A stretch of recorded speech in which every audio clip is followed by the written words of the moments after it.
Here is our floor cleaning machine. We also call it the elephant. It can be located in those doors, the closet in there.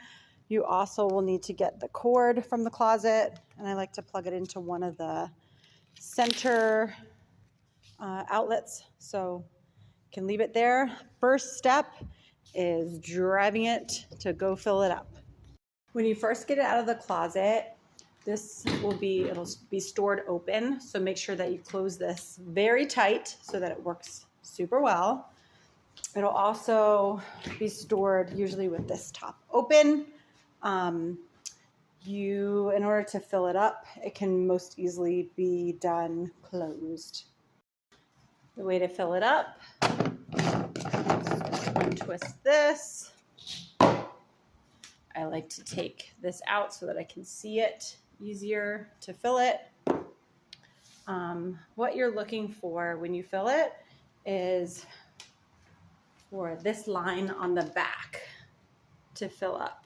Depending on how much you want to clean, please try to only use as much liquid as you think you need. It'll take a little while, but half is good usually for the full main space.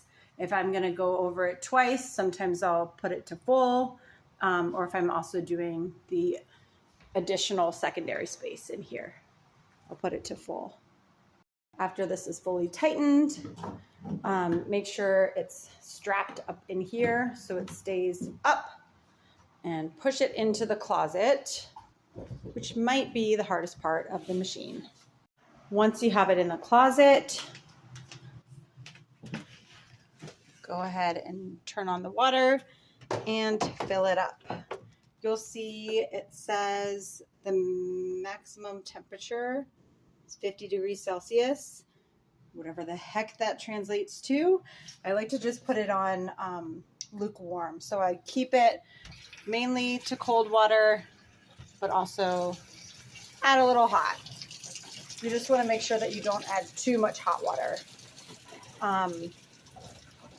I like to hold the hose just in case. And then this is the floor cleaner that you'll use. We'll put that in at the end so that it won't give too many suds and bubbles. I'm going to turn off the water now and double check the level. So to check the level, you come around back. Here's half. It's maybe 3/4 full, and that's all I need for today to do the main space really well. So take out the hose. Let's see. And then swish this around a little bit. It's this Eco Solution. It's very neutral. The only thing we use on the floors is this solution or water, because they are very fragile, as we've learned. I put in just a splash of that. Too much and it gets really bubbly. Okay, and then replace this part. If you're filling it up to completely full, you'll be able to see the water, and when you put this part in, it'll just be at the bottom of here. So if you want to fill it up full, that's how you can tell without having to go to the back of the machine to check on that level. And twist it tight. You're ready to get out of the closet. Okay, now it's into the main space. The first step will be plugging it in. You're gonna find the end, plug it into here. I highly suggest untangling it so that it doesn't just pull right out. And then find whatever outlet you want to use. If you want to use one on the walls, that's fine. I like to use the one on the floor because it just can reach everywhere a lot quicker. Once you plug that in, right after you've untangled the cord, make sure you plug it in at the machine, plug it into an outlet, and the thing that's easy to forget is that you always need to push this top button. Once it's green, you know that the power will go to the machine. If this is ever turned to off, you just flip the switch to on. The biggest thing is making sure that this lever gets pushed down and let up, and that drops this pad down. This one is green, so it is a little bit more abrasive and should take care of some of the scuffs. We have the blue pads as well that you can change out, and those are a little bit more gentle. Next, you need to lower the squeegee. So you do that with this handle. Make sure to put it down, and that lowers the squeegee to the ground. Right now, it's about a year old, so we've been getting some streaks in the squeegee. This is the vacuum that sucks up the water, so it leaves some streaks, but gets the job done. Now I'm going to show you how to turn it on. What I like to do is put in some music or something, put in my little headphones, and then get to work. So the first thing that we do is push this button down. This is what is going to suction the air. This is what's going to squeeze out the water. So I always do the air first so it doesn't leave a big puddle. Same thing when you're turning it off. Turn off this water first, leave the air running for a little bit, and then you can turn that one off. It's tricky, but you can do this. All right, air first, water next.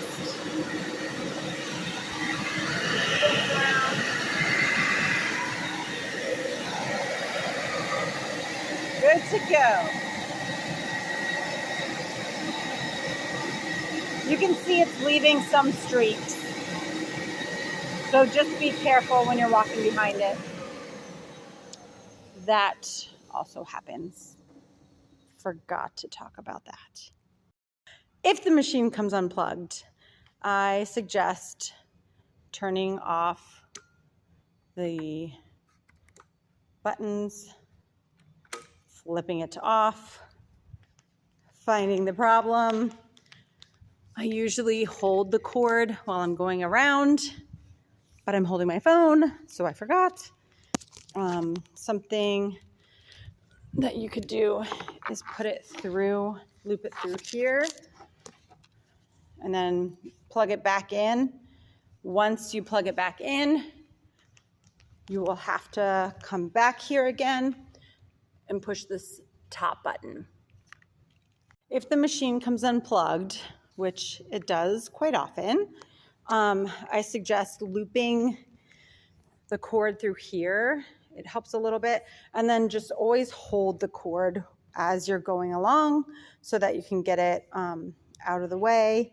And then also make sure it doesn't pull too tight and unplug the machine. As you can see, it does leave some streaks. I'm working on that, but just be careful when you're walking behind it not to slip. Once you're done, you'll have some streaks like these. If there's bigger ones like this, you can always use the squeegee to go over it to do a second pass. You can see all the water is drained from here, so it's ready to be stopped. If there's a little bit left, I just keep going until the end. After you turn off the machine, you will push the pedal down, which now raises this pad, and then push this lever up, which raises the squeegee. If you're ever needing to change the pad, you take it off like this. It's almost like Velcro, how it's on there. This one's getting a little gross, so I'm gonna let it dry, and then what I'll do, because the other side's totally fine, is I will flip it over. The green pad is good for scuffs and things. The blue is what we'll use more often. So I usually I don't know, probably even for a couple months, these pads are good for. So I try not to toss them unless I really have to. To reattach it, I put it directly underneath. You can push it up with your hands, or you can use that foot pedal to lower it down. And hopefully that'll pick it up. Let's see. Yep, it picked it up. Then you can just stick it on. That's something that you can check in the beginning too, so that if you need to readjust it, you can, to make it even. Speaking of readjusting, the reason that there are streaks left on the floor is the squeegee. That's something also that if you take off, you can flip it, so you don't always need a new one. I can't figure out the best way, the best ratio, I guess, of lowering these wheels and the mechanism for it to not streak. So I'm going to keep working on it.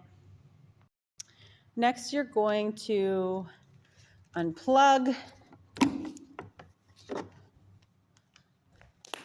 and then move the machine into the kitchen where we will empty it. As far as how fast or slow to go, if it's really dirty or a really bad spot, I slow it down, very slow walk. But a normal, leisurely pace usually is fine. I usually scoot the tables out of the way because it's a little bit hard to drive this thing sometimes.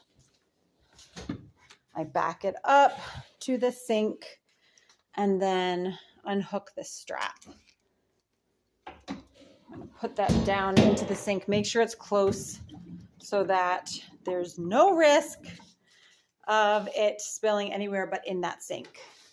When we open this, you can see all the gross, dirty water that you just cleaned off the floor. Place this up, and then you're gonna unscrew this. I'm not gonna attempt to do it one-handed, and then let it all drain into the sink. You can just let it drop down into the sink.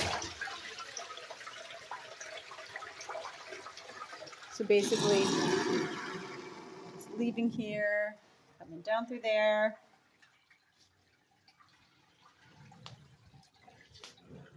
Still going.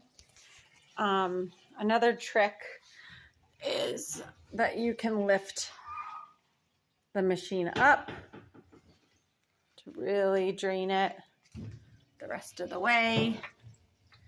Sometimes I also will bring it down like this and then back up to get a little bit extra out of there. Next, find a cup. I use this one, make sure that it says cleaning only. It is stored in the employee closet with the soap and everything. I like to rinse it out a few times if there's time. I definitely try to wipe it out. Try to get some of those suds out of here. Putting some clean water through is helpful too. It's important to let it air out and not have it just sitting with water in it. So I leave this open and strap it up with this. The other thing is you don't want to leave it sitting with water. So that's when I use that cleaning only cup. I make sure that this water level's out, but there's always just a little bit more. So if you turn this to stop the water flow for now, put the cup underneath, twist this, We'll get some extra water out of there. This filter, it can get dirty, so clean that out when it needs it, maybe once a month or so. And then you can release this water valve. You just don't want it to overflow. See, the water's trickling out of there. So it's almost all done draining.